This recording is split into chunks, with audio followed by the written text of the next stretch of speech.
प्यारे बच्चों, welcome to my channel Verma study 2020 book learner.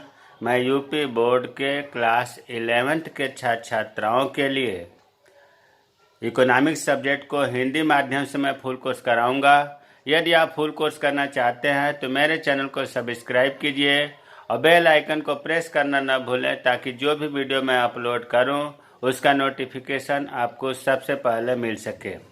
भारतीय अर्थव्यवस्था के विकास पुस्तक में चैप्टर 5 चल रहा है, भारत में मानव पूंजी का निर्माण। आज दूसरा पार्ट है, दूसरा वीडियो है, कल हमने डाल दिया था। बहुत अच्छे से बताया गया है, उसे ज़रूर पढ़ें, नहीं तो अभ्यास के प्रश्नोत्तर समझ में नहीं आएगा।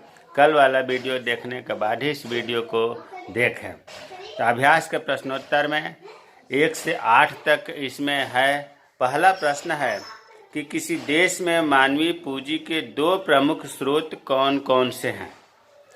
मानवीय पूंजी के 2 प्रमुख स्रोत कौन कौन से हैं। कल आपको बताया गया था कि मानवीय पूंजी के मुख्य रूप से 5 स्रोत बताया गया था। पहला शिक्षा पर व्यय, दूसरा स्वास्थ्य पर व्यय, तीसरा नौकरी के साथ प्रशिक्षण, चौथा बताया गया था प्रवासन या माइग्रेशन, पांचवा बताया गया था सूचना पर व्यय। मैंने भी बताया भी था कि 20 क्वेश्चन में कम से कम 10 क्वेश्चन जो है स्रोत जो है मानव पूंजी निर्माण के प्रमुख स्रोत कहिए या मानव पूंजी निर्माण के निर्धारित करने वाले तत्व कहिए, इसी से क्वेश्चन है। तो 2 का पूछ रहा है तो 2 लिखा गया है, शिक्षा और स्वास्थ्य पर व्यय। प्रश्न दूसरा है, किसी देश की शैक्षिक उपलब्धियों के 2 सूचक क्या होंगे। देखिए, शैक्षिक उपलब्धियाँ मतलब किसी देश में शिक्षा का अनुपात बहुत ज़्यादा बढ़िया है, इसकी क्या पहचान है। तो देखिए, पहला पहचान सकल नामांकन अनुपात और दूसरा साक्षरता दर। सकल नामांकन अनुपात क्या होता है, नाम से ऐसा लग रहा है कि बहुत कठिन होगा, लेकिन कठिन नहीं है। अभी आप जो है इसे समझ लेंगे कि सकल नामांकन अनुपात क्या है। देखिए, अंग्रेजी में कहते हैं ग्रास इनरोलमेंट रेशियो, GER। यहाँ ब्रैकेट में हमने इसीलिए लिख दिया, इसको आप पहले ऐसे समझ लो कि भारत में जो है उच्च शिक्षा में, इंटर के बाद उच्च शिक्षा माना जाता है, उच्च शिक्षा में कितने लोग नामांकन कराए हैं, कितने लोग पढ़ने के लिए उसमें एडमिशन लिए हैं, इन्हीं को कहा जाता है सकल नामांकन अनुपात। इंटर के बाद जो है 18 से 23 वर्ष जो होता है, डिग्री कॉलेज के आयु वर्ग है, इसमें जो जनसंख्या का अनुपात है उसमें कितने लोग पढ़ रहे हैं उच्च शिक्षा में, यही सरल सकल नामांकन अनुपात है। अगर भारत के 18 से 23 आयु वर्ग में जो कुल आबादी है, इसमें 27.4% लोग उच्च शिक्षा अर्थात कॉलेज और विश्वविद्यालय अटेंड करते हैं। तो अब आप समझ गए होंगे कि सकल नामांकन अनुपात का अर्थ ये हुआ कि उच्च शिक्षा कितने लोग प्राप्त कर रहे हैं जो 18 से 23 आयु वर्ग में आते हैं। दूसरा है साक्षरता दर। पहले तो साक्षरता या साक्षर किसे कहते हैं। देखिए, राष्ट्रीय साक्षरता मिशन के द्वारा ये परिभाषा दिया गया है कि अगर कोई व्यक्ति है अपना नाम लिख ले, अपना नाम पढ़ ले, मतलब उसे अपना नाम लिखने और पढ़ने की योग्यता हासिल हो जाए उसे, तो वो व्यक्ति साक्षर कहलाता है। ये राष्ट्रीय साक्षरता मिशन के अनुसार है, क्योंकि अलग अलग परिभाषाएं हैं। तो इसमें इन्होंने बताया कि अपना नाम अगर कोई व्यक्ति लिख ले और पढ़ ले, इसकी योग्यता हासिल करे नाम लिखने पढ़ने की, तो वो साक्षर है। और साक्षर को जब हम प्रतिशत में व्यक्त करते हैं तो साक्षरता दर कहलाती है। तो शैक्षिक उपलब्धियों के 2 पॉइंट, सकल नामांकन अनुपात और साक्षरता दर। प्रश्न 3, भारत में शैक्षिक उपलब्धियों को, देखो शिक्षा पर ही ज़्यादातर क्वेश्चन रहेगा, शैक्षिक उपलब्धियों में क्षेत्रीय विषमताएं क्यों दिखाई दे रही हैं। ये कह रहा है कि भारत में जो शिक्षा पर उपलब्धि हो रही है, क्षेत्रीय विषमताएं, कहीं पर ज़्यादा साक्षरता है, कहीं पर बहुत कम है, ऐसा क्यों हो रहा है। तो देखिए, शैक्षिक उपलब्धियों में क्षेत्रीय विषमताएं निम्न कारणों से। पहला है आय की असमानता। आय, देखिए अपने यहाँ बहुत कुछ लोग तो बहुत धनी हैं और कुछ लोग बहुत गरीब हैं, आय की असमानता है। और गरीब लोगों की संख्या ज़्यादा है, तो जिन पर पैसे कम है, जो गरीबी रेखा में रहते हैं, वो जो है शैक्षिक स्तर को नहीं प्राप्त कर पाते हैं, मतलब ज़्यादा नहीं पढ़ लिख पाते हैं। और राज्य जो है, आप ऐसे भी अंदाज़ा लगाइए कि जो भी साक्षरता दर में उच्च प्रदेश है, जैसे केरल है, मिजोरम है, वहाँ पर जो है शिक्षा के पाने वाले, या ये कहिए कि साक्षरता दर भी ज़्यादा है। जहाँ पर आय ज़्यादा है जिन प्रदेशों का, वहाँ पर साक्षरता दर भी ज़्यादा है। भले ही अनुपातिक नहीं है। अनुपातिक का मतलब यह हुआ कि कोई ज़रूरी नहीं है कि जितना पुरुष हैं उतना ही स्त्री भी वहाँ साक्षरता हो। तो अब आय की असमानता आपको समझ में आ गया होगा कि जिस प्रदेश में उच्च आय वाले प्रदेश जो हैं वहाँ पर साक्षरता दर भी ऊंची है। इसका मतलब ये हुआ कि उच्च आय वाले ही साक्षरता में भी आगे बढ़ रहे हैं। दूसरा है शिक्षा पर राज्य सरकार का व्यय। शिक्षा जो है समवर्ती सूची में आता है। देखिए, संघ सूची, राज्य सूची, समवर्ती सूची। संघ सूची में जो विषय है उस पर केंद्र सरकार खर्च करती है, राज्य सूची में राज्य सरकार करती है, समवर्ती सूची में राज्य और केंद्र दोनों करते हैं। तो शिक्षा जो है समवर्ती सूची में है। अब होता क्या है कि केंद्र सरकार कहीं कहीं पर ज़्यादा खर्च कर देती है शिक्षा में, किसी प्रदेश में, किसी में कम कर देती है, जिससे जो विभिन्न राज्यों में असमानताएं आ जाती हैं, विषमताएं आ जाती है शिक्षा के स्तरों में। तो दो कारण महत्वपूर्ण है, आय की असमानता और शिक्षा पर राज्य सरकार का व्यय। भाई, केंद्र सरकार की बात छोड़ो, राज्य सरकार भी कहीं कहीं पर राज्य सरकार शिक्षा के मामले में बहुत ध्यान देती है, बहुत ज़्यादा बजट पारित करती है, और कहीं पर इस पर ध्यान नहीं देती। तो जहाँ ध्यान नहीं देती है वहाँ कम उपलब्धियाँ मिलती हैं शिक्षा क्षेत्र में। जहाँ ज़्यादा खर्च होता है, ज़्यादा ध्यान देती है गवर्नमेंट, वहाँ उपलब्धियाँ ज़्यादा मिलता है। तो राज्य सरकार या केंद्र सरकार का जो व्यय हो रहा है, इसके ऊपर भी क्षेत्रीय विषमताएं कारण मेन है।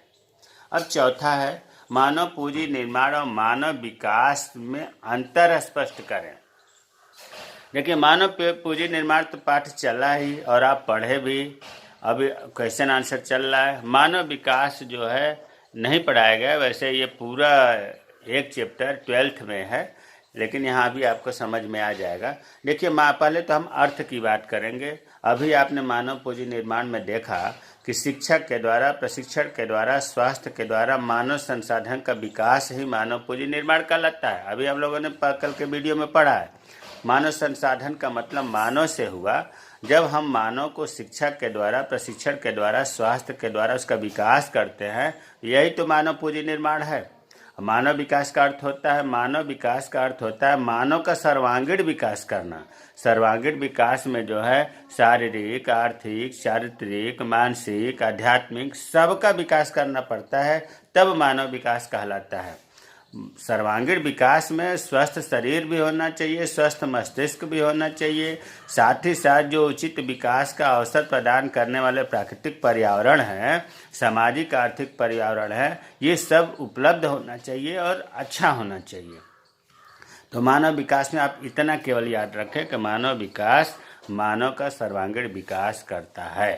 इसमें सामाजिक, आर्थिक, राजनीतिक, सांस्कृतिक सभी विकास सम्मिलित होते हैं। दूसरा है अंतर, मानव पूंजी निर्माण जो है इसमें शिक्षा और स्वास्थ्य को उत्पादकता बढ़ाने का एक साधन मानता है। वैसे 5 स्रोत है मानव पूंजी निर्माण के लिए, लेकिन मुख्य रूप से शिक्षा और स्वास्थ्य है। शिक्षा और स्वास्थ्य से क्या होता है कि मानव की उत्पादकता बढ़ती है, अर्थात उत्पादकता बढ़ाने के लिए शिक्षा और स्वास्थ्य को साधन मानता है। मानव पूंजी निर्माण का एक आगत मानता है शिक्षा और स्वास्थ्य का। और मानव विकास में क्या होता है भाई, मानव विकास तो ये मानता है कि शिक्षा और स्वास्थ्य के बिना तो काम ही नहीं चलेगा, मतलब विकास का यह अभिन्न अंग है। जबकि कोई ज़रूरी नहीं है कि मानव जीवन की गुणवत्ता को ये बढ़ावे, मानव उत्पादकता बढ़ावे, ये कोई ज़रूरी नहीं है। मानव विकास में शिक्षा और स्वास्थ्य तो अभिन्न अंग है, इसमें अलग इसे किया ही नहीं जा सकता। तीसरा है मानव पूंजी एक संकीर्ण अवधारणा है। भाई, एक साधन का काम कर रहा है मानव पूंजी, जबकि मानव विकास एक व्यापक अवधारणा है। इसमें तो पूरा सर्वांगीण विकास हो रहा है और ये सर्वांगीण विकास नहीं कर रहा है। तो मानव पूंजी निर्माण और मानव विकास में अंतर समझ में आया होगा। अगला प्रश्न है, मानव पूंजी की तुलना में मानव विकास किस प्रकार से अधिक व्यापक है? देखिए, अभी जो अंतर किया गया लगभग वही चीज़ है। ये पूछ रहा है, अभी हमने बताया था कि मानव पूंजी संकीर्ण अवधारणा है और मानव विकास व्यापक अवधारणा है। तो यही पूछ रहा है कि मानव विकास कैसे अधिक व्यापक है। तो देखते हैं, मानव पूंजी की तुलना में मानव विकास अधिक व्यापक है क्योंकि देखिए, मानव पूंजी की अवधारणा का संबंध मानव की उत्पादकता से। अभी आप पढ़ते आ रहे हैं कि मानव पूंजी का मतलब हुआ कि मानव की उत्पादकता से है, जबकि मानव विकास की अवधारणा मानव कल्याण से है। मानव कल्याण का मतलब होता है मानव का सर्वांगीण विकास से है। अंतर में अभी बताया गया है, पहला अंतर यही है। दूसरा है, मानव पूंजी उस प्रकार की शिक्षाओं को महत्व देता है जो उत्पादकता को बढ़ाता है। मानव पूंजी उस प्रकार की शिक्षा को, जैसे व्यवसायिक शिक्षा को बढ़ा देगा, तकनीकी शिक्षा को बढ़ा देगा, जिससे उत्पादकता बढ़े। जबकि मानव विकास जो है शिक्षा और स्वास्थ्य को अच्छी गुणवत्ता वाले जीवन का अभिन्न हिस्सा मांगता है। ये उत्पादकता बढ़ाने के लिए मानव विकास में शिक्षा स्वास्थ्य नहीं दिया जाता है। मानव विकास तो शिक्षा स्वास्थ्य के बिना हो ही नहीं सकता, यह अभिन्न हिस्सा है। अर्थात यह जरूरी नहीं है कि स्वास्थ्य और शिक्षा जो है उत्पादकता को बढ़ावे मानव विकास में। ये भी समझ में आ गया होगा। इसीलिए कहा जा रहा है कि मानव पूंजी की तुलना में मानव विकास अधिक व्यापक है, क्योंकि मानव विकास से हम सर्वांगीण विकास करते हैं। मानव विकास में जो है शिक्षा अभिन्न अंग है। अब प्रश्न छठा, मानव पूंजी के निर्माण में किन कारकों का योगदान रहता है? मानव पूंजी के निर्माण में जो स्रोत बताया गया है या निर्धारित करने वाले तत्व वही तो कारक हैं। 5 बताया गया था, शिक्षा पर व्यय, स्वास्थ्य पर व्यय, कार्यस्थल पर प्रशिक्षण, सूचना पर व्यय और प्रवसन पर व्यय। प्रश्न 7वां, सरकारी संस्थाएं भारत में किस प्रकार स्कूल एवं अस्पताल की सुविधाएं उपलब्ध कराती हैं? देखिए, सरकारी संस्थाएं भारत में किस प्रकार स्कूल का मतलब यहाँ शिक्षा से हो गया, अस्पताल का मतलब स्वास्थ्य से हो गया। शिक्षा सेवाएं या शिक्षा क्षेत्र और स्वास्थ्य क्षेत्र कैसे उपलब्ध कराती हैं सरकारी संस्थाएं? तो पहले हम शिक्षा क्षेत्र की बात करें। देखिए, केंद्र एवं राज्य स्तर पर, ये तो स्वाभाविक है, केंद्र सरकार के द्वारा, राज्य सरकार के द्वारा राज्य स्तर पर, शिक्षा मंत्रालय के द्वारा, शिक्षा विभाग के द्वारा, और कुछ संगठन है जैसे एनसीईआरटी का फुल फॉर्म है राष्ट्रीय शैक्षिक अनुसंधान और प्रशिक्षण परिषद, यूजीसी विश्वविद्यालय यूनिवर्सिटी ग्रांट कमीशन, विश्वविद्यालय अनुदान आयोग, तथा तकनीकी शिक्षा के लिए अखिल भारतीय तकनीकी शिक्षा परिषद AICTE शिक्षा क्षेत्र में कार्य कर रही है। तो आप 5 चीज़ याद करिए कि शिक्षा क्षेत्र को जो संभाली हुई हैं, जो शिक्षा क्षेत्र में कार्य कर रही हैं, वो 5 चीज़ कौन कौन है? पहला तो शिक्षा मंत्रालय, दूसरा शिक्षा विभाग, तीसरा NCERT, चौथा UGC और 5वां जो है अखिल भारतीय तकनीकी शिक्षा परिषद AICTE। ये 5 संस्थाएं शिक्षा क्षेत्र में काफ़ी सुविधाएं उपलब्ध करा रही हैं। और स्वास्थ्य क्षेत्र की बात करें तो उसी तरह से इसमें भी स्वास्थ्य मंत्रालय, जैसे उसमें शिक्षा मंत्रालय था, स्वास्थ्य मंत्रालय, उसमें शिक्षा विभाग था तो स्वास्थ्य विभाग। संगठन में आते हैं भारतीय चिकित्सा अनुसंधान परिषद, Indian council medical research ICMR स्वास्थ्य क्षेत्र में कार्य कर रही है। स्वास्थ्य क्षेत्र में 3 आपको याद करना है, एक तो स्वास्थ्य मंत्रालय कार्य करता है, दूसरा स्वास्थ्य विभाग कार्य करता है और तीसरा भारतीय चिकित्सा अनुसंधान परिषद कार्य करता है स्वास्थ्य क्षेत्र में। अब प्रश्न 8वां, शिक्षा को किसी राष्ट्र के विकास में एक महत्वपूर्ण आगत माना जाता है, क्यों? देखिए, जो 8वां क्वेश्चन है, इस अभ्यास में 20 प्रश्न हैं। 8वें जैसा मिलता जुलता कम से कम 4 प्रश्न और आगे आएंगे, इसलिए 8वां बहुत अच्छे से याद करिएगा। देखिए, इसमें शिक्षा को यहाँ 2 तरह से क्वेश्चन पूछा है। ये तो पूछ रहा है कि कोई भी शिक्षा राष्ट्र के विकास में कैसे महत्वपूर्ण योगदान करती है, या शिक्षा राष्ट्र के आर्थिक समृद्धि में कैसे योगदान करती है, शिक्षा जो है राष्ट्रीय आय में कैसे वृद्धि करती है। तो ये तो एक पार्टिकुलर एक स्रोत में शिक्षा का पूछ रहा है। अगर ये चीज़ पूछ रहे कि मानव पूंजी निर्माण किसी राष्ट्र के विकास में महत्वपूर्ण आगत कैसे माना जाता है, तो जब मानव पूंजी निर्माण की बात आ जाए तो प्यारे बच्चों पांचों जो तत्व है, स्रोत है, पांचों का उल्लेख होगा।